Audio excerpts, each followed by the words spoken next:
నమస్కారం. బీఆర్కే ఛానల్కి స్వాగతం. నేను మీ స్వీయ వర్మ. ఈరోజు మనతో పాటు స్టూడియోలో ఉన్నారు ప్రముఖ ఆధ్యాత్మికవేత్త జ్యోతిష్య పండితులు జేఎస్ శాస్త్రి గారు. గురువు గారిని అడిగి ద్వాదశ రాశుల వారికి జూలై మాసంలో ఏ విధంగా ఉండబోతుందో అడిగి తెలుసుకుందాం.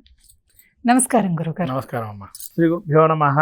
శ్రీ మహాగణాధిపతయ నమః. శ్రీ మహాసరస్వత్యై నమః. హరి ఓం శ్రీమాత్రే నమః. ముఖ్యంగా జూలై మాసంలో ఏ విధంగా ఉండబోతుంది ఏంటి పరిస్థితి అంటే మనకు ఆషాఢ మాసం అమ్మ. అవును గురుగారు. ఈ ఆషాఢ మాసంలో మనకు బోనాల జాతర అని ఇక్కడ చేస్తారు.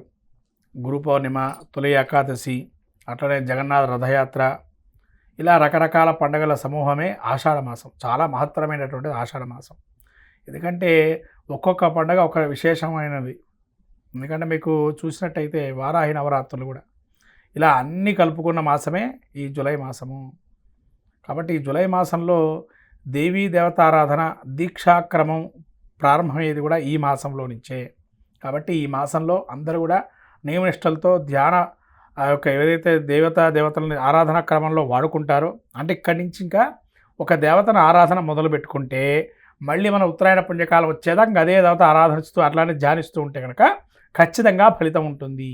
మనకు పురాణాల్లో చెప్పబడింది ఏంటంటే, ఒక స్తోత్రం కనుక ప్రారంభం చేస్తే అలా 6 మాసాల పాటు అదే స్తోత్రాన్ని తదేకంగా 3 వేళలా కానీ 2 వేళలా కానీ జపం చేస్తే కనుక ధ్యానం చేసినా జపం చేసినా సంపూర్ణ ఫలితం ఉంటుందని చెప్పబడింది. ఈ యొక్క ఆషాఢ మాసంలో రాబోయేటువంటి ఆషాఢ మాసంలో మనకు అత్యంత విలువైన మాసంగా చెప్పబడింది. కాబట్టి సంకష్టార చతుర్థి కానీ రాబోయే గురుపుష్య అమావాస్య కానీ అలా విశేషంగా చెప్పని రోజులు ఉన్నాయి. కాబట్టి అన్ని రోజులు కూడా ద్వాదశ రాశులు అందరికీ కూడా యోగాన్ని ఇవ్వాలని కోరుకుంటూ ద్వాదశ రాశి ఫలితాలు చెప్పుకుందాం. గురువు గారు, జూలై మాసంలో ధనస్సు రాశి వారికి ఏ విధంగా ఉండబోతుందో తెలియజేయండి గురువు గారు. ధనుసు రాశి వారి మూల నక్షత్రం 4 పాదాలు, మూలాషాఢ నక్షత్రం 4 పాదాలు, ఉత్తరాషాఢ నక్షత్రం 1వ పాదము ధనుసు రాశి వారికి.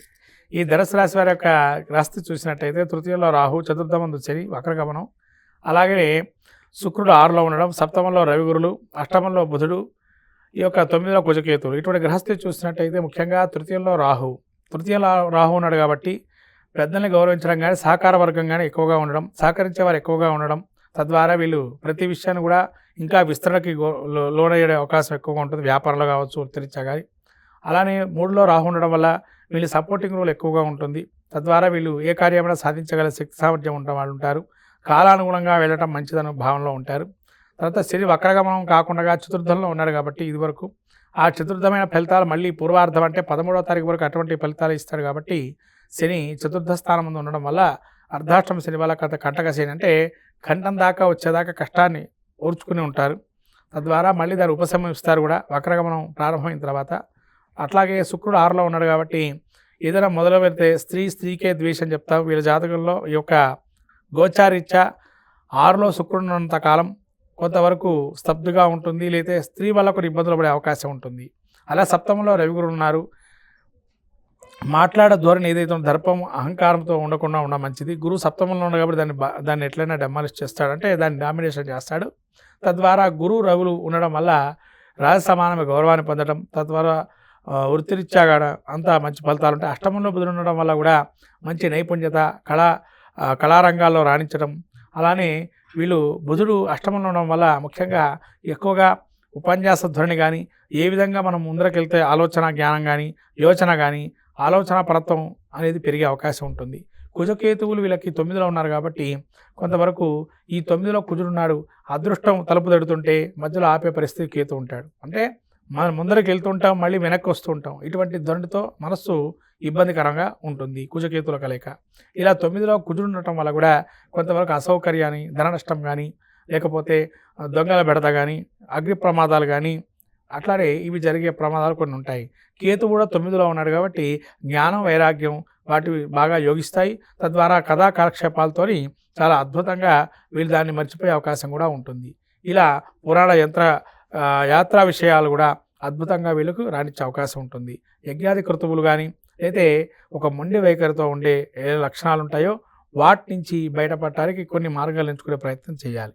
ఈ విధంగా ధనుసు రాశి వారికి యోగ అవయోగాలకు వస్తే 60% యోగం, 40% అవయోగంగా ఉందని చెప్పొచ్చు. అలా విద్యార్థులకి ఏ విధంగా ఉండబోతుంది గురువుగారు? విద్యార్థులకి ఓవర్ కాన్ఫిడెన్స్ పెట్టుకోవద్దు. చదువుకున్నది ఖచ్చితంగా రాసే ప్రయత్నం చేయండి. అంతేగాని అక్కడ ఎక్కువగా రాస్తే ఎక్కువ మార్కులు వస్తాయని, తక్కువ రాస్తే తక్కువ మార్కులు వస్తాయని కాదు. ఏదైతే రాస్తారో అది ఖచ్చితమైనటువంటి నిర్ణయంగా జవాబుగా ఉండాలి. అలా రవి ఉన్నాడు కాబట్టి అక్కడ ఓవర్ కాన్ఫిడెన్స్ ఎక్కువగా ఉంటుంది. దాన్ని మీరు తగ్గించుకోవడం మంచిది. రాజకీయ నాయకులకి ఎలా ఉండబోతుంది గురుగారు? రాజకీయ నాయకులు యోగంగా ఉందమ్మా. పదవి ఒక అవకాశం ఉంటుంది.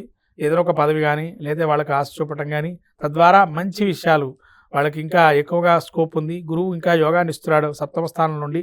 ఇక్కడ పూర్వ వైభవాన్ని పొందుతారు. పూర్వ వైభవం అంటే ఇదివరకు ఏదైనా పొందినటువంటి వైభవాలు ఉంటాయో అవి తిరిగి పొందుతారు. నష్టపోయింది మళ్ళీ తిరిగి పొందే అవకాశం ఎక్కువగా ఉండే అవకాశాలు ఉన్నాయి. వ్యాపారస్తులకి ఉద్యోగులకి ఎలా ఉండబోతుంది గురుగారు? వ్యాపారస్తులకి కొంతవరకు ఈ స్తబ్దు వాతావరణం ఎక్కువగా ఉంటుంది. ఎంత కృషి చేసినా మనం ముందరకు పోవట్లేదు అని ఒక ఆలోచనతో ఉంటారు.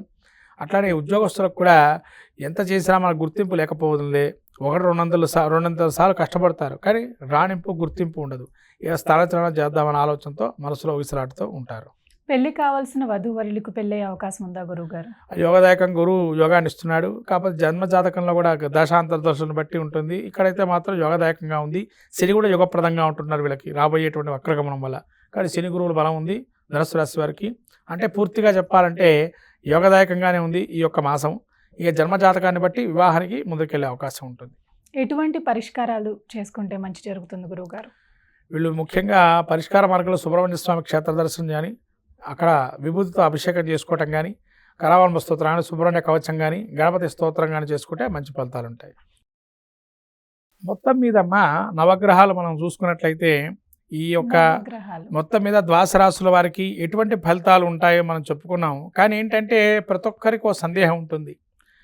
అయ్యా నేను ప్రతి గుడికి వెళ్ళలేను, లేదైనా ప్రత్యేకమైన ఆరాధనలు చేయలేను అన్న వాళ్ళు ఏం చేయాలి అంటే, తన గురువుగా ఎవరినైతే భావన చేస్తారో ఆ గురువుని ధ్యానం చేయండి.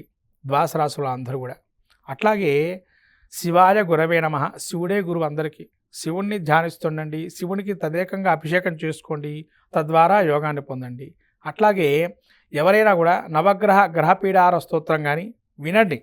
మీరు చదవడానికి కష్టంగా ఉన్నట్లయితే వినటం చేయండి. నేను చెప్పే స్తోత్రాలు ఏవైతే వినటం ప్రయత్నం చేసినా కూడా ఆ స్వామి దేవీ దేవతానుగ్రహం కలిగి ఆ వినటం శ్రవణం కూడా ఒక భక్తి మార్గమే కాబట్టి తద్వారా మీ యొక్క గ్రహస్థితి నుంచి దోషాలు ఉన్నాయి కూడా నివారింపబడతాయి.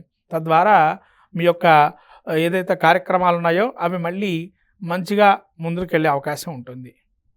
చాలా చక్కగా వివరించారు గురువుగారు. ధన్యవాదాలు. నమస్కారం.